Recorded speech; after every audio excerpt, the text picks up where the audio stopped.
This week's top stories.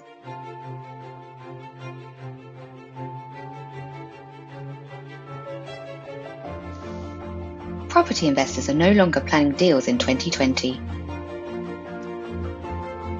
But 48% of them view property as a secure asset. As revealed in a survey of over 850 UK-based investors. The CHSA is calling for priority COVID-19 testing for manufacturers and distributors of cleaning and hygiene products. Only those considered essential workers are currently eligible. In the final part of our Lockdown Opportunities series, the authors look to a better future by design, focusing on post-COVID output results.